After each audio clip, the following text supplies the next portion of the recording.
Mas primeiro eu queria falar sobre uma viagem recente que você fez. Você foi ao Peru na busca de um entendimento de desenvolvimento de parcerias público-privadas. Se eu não estiver enganando, esse é o tema que foi abordado lá. Fala um pouquinho sobre essa viagem. Foi isso mesmo, foi o Congresso PPP Américas, foi realizado pelo BID.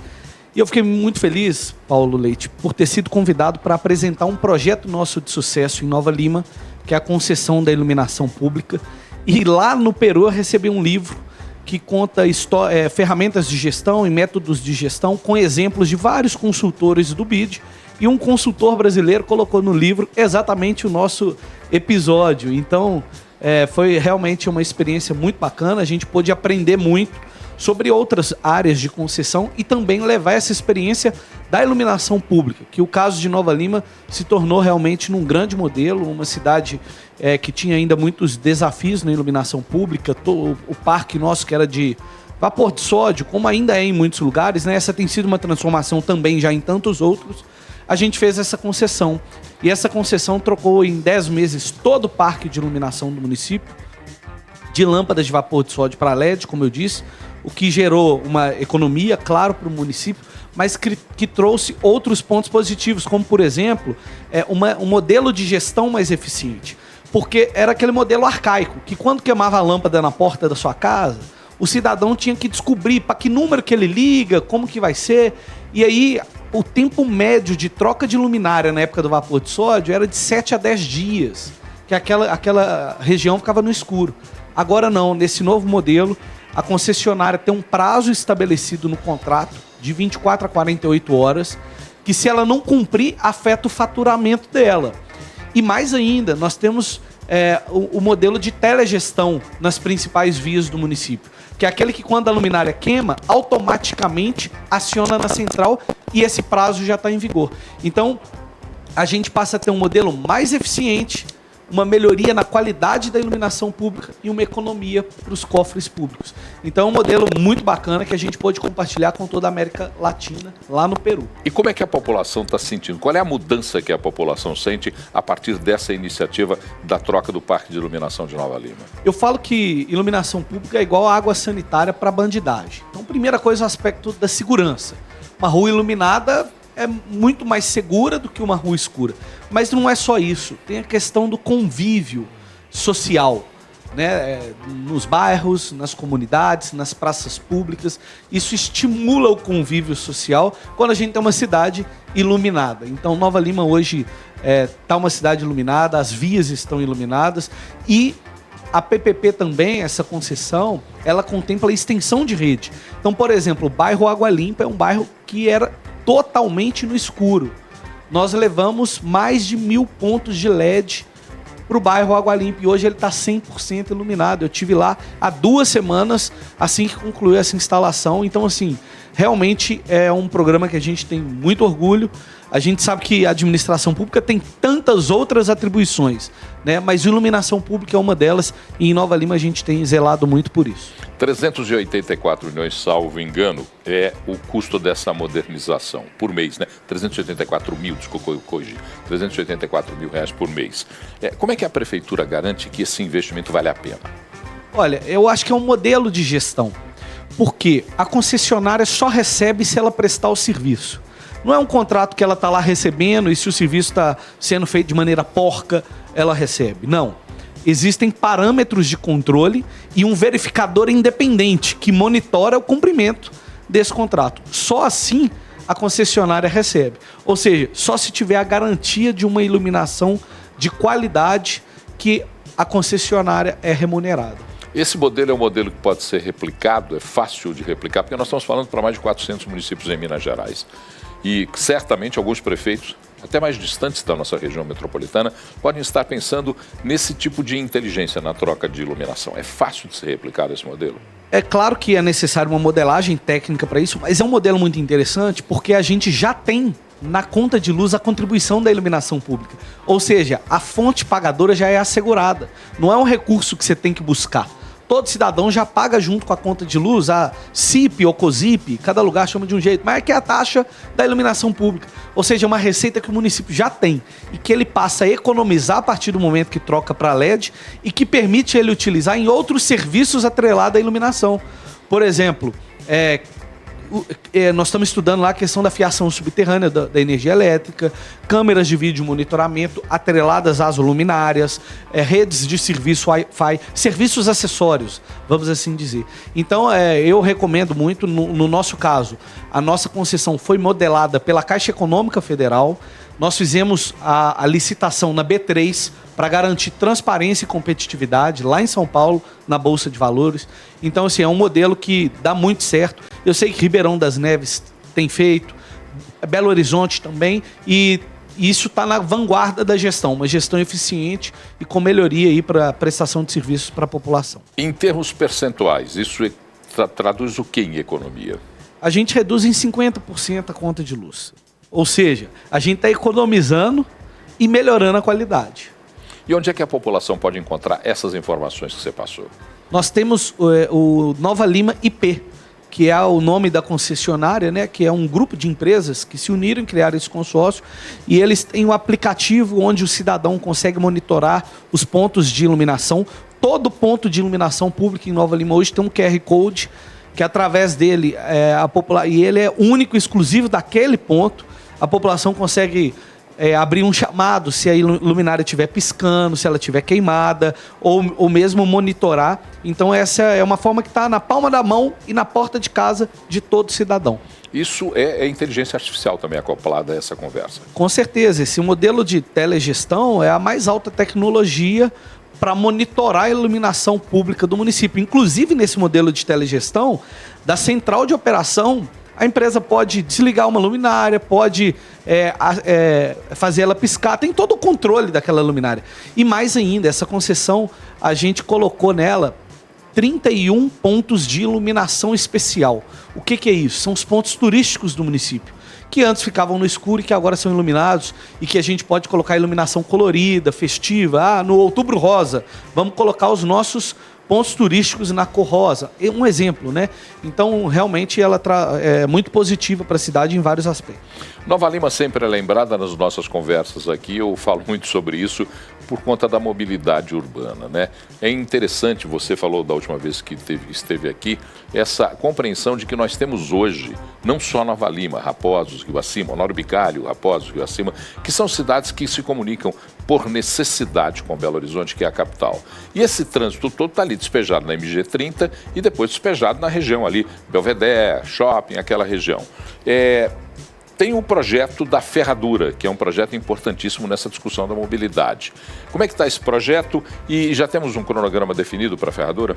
Bom, Paulo, eu sempre venho aqui no 98 Talks e eu espero retornar um dia para a gente celebrar a conclusão dessas obras. A champanhe eu pago. Que é tão aguardada pela nossa população. E nós tivemos na última semana um grande avanço nessa questão da obra da Ferradura, porque essa é uma obra que será realizada dentro do município de Belo Horizonte, mas pelo município de Nova Lima. E nós vamos pagar essa obra através de contrapartidas urbanísticas dos empreendimentos que estão em Nova Lima. Então eles vão pagar essa conta.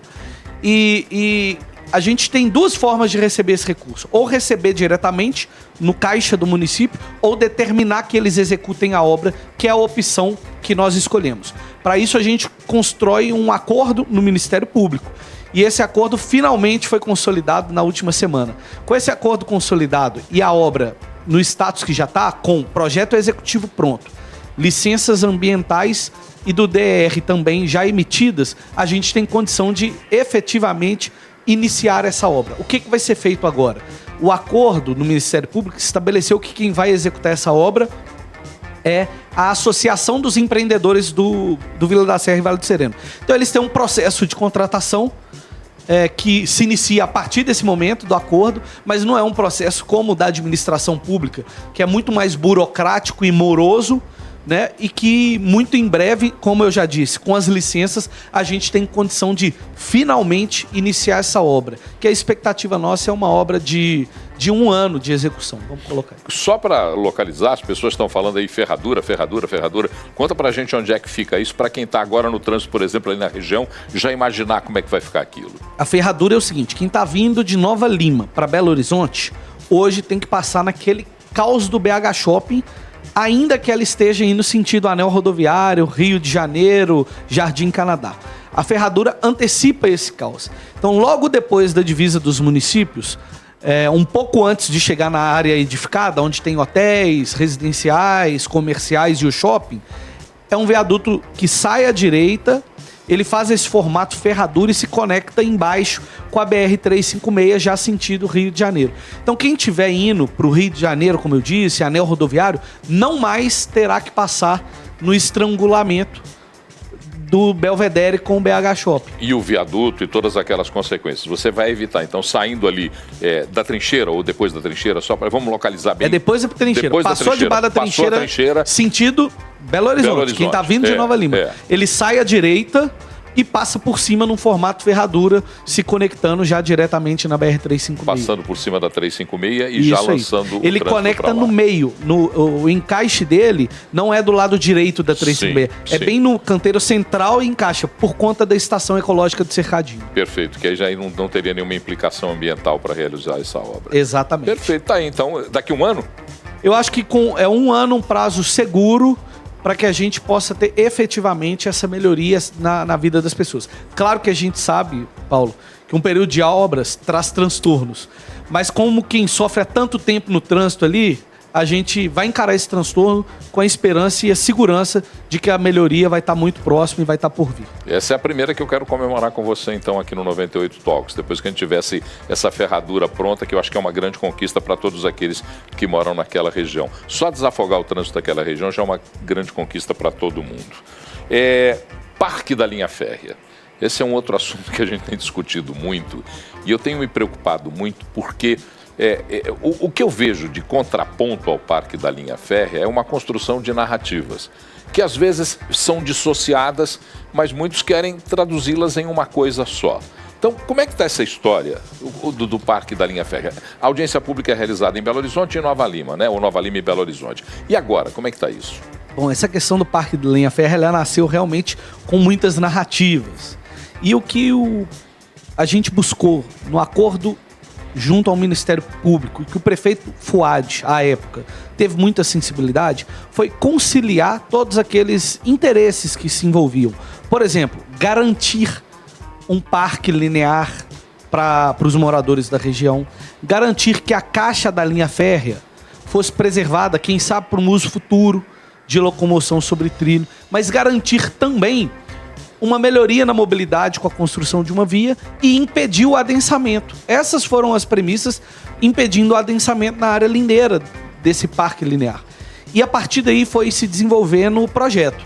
Estabeleceu-se um prazo, esse prazo foi cumprido e o projeto foi para a audiência pública. A primeira audiência pública ocorreu em Nova Lima e a segunda ocorreu agora no último dia 30, em Belo Horizonte. Quais são os próximos passos? Hoje essas glebas da linha férrea pertencem à União. Esse projeto, após a audiência pública, é encaminhado à SPU para que ela faça sua avaliação. Ela tem um prazo, se não me engano, de 60 dias, estabelecido no acordo que ela também assinou, para responder. Respondendo positivamente, ela transfere as glebas para o município. E para os municípios, né? Porque tem gleba que é Nova Lima, tem gleba que é Belo Horizonte. Por isso que é uma parceria entre os dois. E a partir daí, a gente inicia o processo, junto ao governo do estado, de licenciamento da obra. E aí é onde serão consideradas todas as legislações, sejam elas urbanísticas, ambientais, né? Ou seja, nada vai ser feito desrespeitando, por exemplo, uma questão ambiental. Esse processo de licenciamento se dará somente após a aprovação da SPU e destinação das glebas para o município. E aí sim, com as licenças ambientais, a gente tem condição de licitar essa obra e avançar sobre ela. Portanto, ela não é uma obra tão próxima quanto a ferradura, mas nós tivemos avanços significativos nesses últimos dias que nos trazem esperança, né? E a gente tem que ser muito resiliente e seguir trabalhando, porque elas também representarão uma grande conquista para essa região. Para que essa obra seja uma realidade, é preciso a conexão com o desvio da MG30, passando pelo Pelágio, que despejaria o tráfego, o volume de tráfego para essa mesma obra. Como é que está essa obra, que essa é uma obra de execução de Nova Lima? Essa é exclusiva Nova Lima, é a Avenida Dr. Flávio Guimarães. Sim. Ela sai da MG 030, quem está subindo de Nova Lima, logo depois do posto policial, da barreira policial, e ela é uma paralela. E ela é muito importante, ela é uma alternativa. Por que ela é importante? Porque a maioria dos congestionamentos, acidentes, engarrafamentos estão para cima do Colégio Santo Agostinho, quando chega no bairro, no Vale dos Cristais, Vale do Sereno, Vila da Serra. Ela antecipa isso e cria uma subida alternativa paralela à MG30. Ela já está em execução e é uma obra exclusiva do município. Só que ela, sem a linha férrea, deságua tudo no Jardim da Torre e, consequentemente, Belvedere. Ou seja, se transforma num... Você molda o local de problema. Por isso que é importante a conexão dessa subida, que já está prevista no projeto da linha férrea, com a linha férrea, com o parque da linha férrea e a via de mobilidade lá. Porque aí a pessoa que está subindo de Raposa, Reacima, Nova Lima, ela passando o posto policial, o condomínio que tem ali... Vila de Montanha. Passando Vila de Montanha, ele vai subir ali e dali ele corta todos os bairros e cai direto na BR-356. Ali já tem uma estrada de terra, salvo engano. É uma estrada já existente. Sim. O que nós estamos fazendo é urbanizando ela. Claro que numa qualidade muito melhor, numa caixa muito maior, para ela suportar o trânsito. Mas não é uma estrada que nós inventamos da nossa cabeça. Ela já está prevista no plano diretor do município e ela já existe em terra. Então nós estamos agora adaptando ela a questões geográficas e também a necessidade urbanística dela mesmo para suportar o trânsito. Para finalizar essa história da linha férrea, do parque da linha férrea e toda essa ligação, há sim uma necessidade de uma conversa com o município de Belo Horizonte e com o governo do estado. Essas conversas estão andando bem, estão em bom nível? Ocorrem muito bem. Eu percebo que o prefeito Álvaro Damião carrega a mesma sensibilidade que o prefeito Fuad tinha. Tanto que tomou uma decisão, que eu venho aqui a público reconhecer ele, de seguir com a obra que é de responsabilidade de Belo Horizonte no projeto inicial. Porque não adianta, Paulo, nenhuma obra sozinha será capaz de resolver o problema. Nenhuma obra isoladamente. A gente precisa desse conjunto de obras. E o prefeito Álvaro Damião demonstrou essa sensibilidade e está seguindo em frente com a obra. Então, como eu disse, faço aqui um reconhecimento público à decisão tomada por ele. E essa relação tem sido muito boa, não só com o Álvaro Damião, como também na interface com a agência metropolitana, governo do estado, nas discussões que envolvem essa divisa especialmente. Vamos falar de federalismo, porque hoje está acontecendo o Congresso Mineiro de Municípios, a 40ª edição do Congresso Mineiro de Municípios. E o municipalismo é um tema que a mim é muito caro. Eu, particularmente, tenho uma ligação muito forte com esse tema. Eu nunca consegui entender, desde que eu me compreendi como um ator de discussões, eu nunca consegui entender por que aqui no município, onde vivem as pessoas, a realidade que deveria ser lá a prioridade de toda a transformação não acontece. E a gente fica dependendo de uma benesse ou de um presente que vem do governo federal. Essas discussões estão acontecendo agora, até por determinação do novo presidente da AMM, Luiz Eduardo Falcão, que é o prefeito de Patos. Por determinação dele, ele tem um foco voltado para isso. Eu queria que você desse a sua opinião a respeito desse tema, municipalismo e uma nova relação de um pacto federativo. Essa é uma das grandes bandeiras do presidente Falcão à frente da AMM e foi isso que me fez abraçar a campanha, inclusive como parte da diretoria dele, e hoje eu faço parte da diretoria representando a região central, que é a que nós vivemos, porque de fato não tem sentido, cada vez aumenta-se mais as responsabilidades dos municípios. Agora está discutindo a questão da segurança pública. E aumenta-se a responsabilidade dos municípios, mas o recurso fica em Brasília. Ou seja, a gente precisa... A gente escuta isso a toda hora, mas é mais do que a verdade. A gente precisa de menos Brasília e mais Brasil. A vida acontece nos municípios. E o prefeito, ele vive na zona quente com a sociedade. Ninguém sabe onde mora o governador do estado e os deputados, mas o prefeito Todo dia de manhã o cidadão está na porta dele. Porque os problemas acontecem na cidade. Não interessa ideologia política, não interessa... enfim, quando acontece um problema de uma inundação, ou se a escola está ruim, ou se o posto de saúde não atende, ou se tem um buraco na porta da rua, a porta que bate é a do prefeito. E quem precisa ter recurso e condição de resolver esses problemas que afetam o dia a dia da população é o prefeito. Não adianta aumentar a responsabilidade dos municípios e o recurso ficar em Brasília, como é o que ocorre hoje. Então eu me considero um grande municipalista e isso me faz andar ao lado de pessoas como o Luiz Eduardo Falcão, que é o nosso presidente da AMM. Você é otimista com relação à mudança dessa regra de jogo? Para quem não sabe, por exemplo, existe um coeficiente que é absolutamente inadequado e ineficiente, porque ele considera o volume de habitantes de um município. E municípios, mais de 500 municípios em Minas Gerais, têm até 10 mil habitantes. E essa parcela é de 0,6, o que é inadequado, às vezes, para pagar as contas de obrigação do município. Você vê com bons olhos? Você acha que essa regra pode ser mudada? Eu acredito, sim. Precisa de uma mobilização de todos nós prefeitos e entendermos que nenhum prefeito sozinho gritando vai conseguir resolver. A gente tem que estar unido e ter força. Porque eu sempre falo o seguinte, na política a gente precisa estar remando para o mesmo caminho. Isso serve para a obra de mobilidade que a gente estava falando há pouco ou para uma reforma como essa. Porque é muito fácil atrapalhar, é muito fácil jogar contra. E às vezes uma atrapalhada que alguém dá significa um retrocesso de anos. Mas se nós, prefeitos, carregarmos esse espírito e remarmos no mesmo caminho, a força nossa é muito maior. Não é utopia, não. Eu acredito nisso. E a eleição do Falcão na AMM, para mim, representa isso, porque eu senti o espírito de união de muitos prefeitos nesse sentido. Então, acho que a gente tem que se unir cada vez mais, irmos a Brasília, tem associações de municípios por todo o Brasil, nos unirmos, é um trabalho de articulação, né, e de diálogo, sobretudo, para que a gente consiga avançar.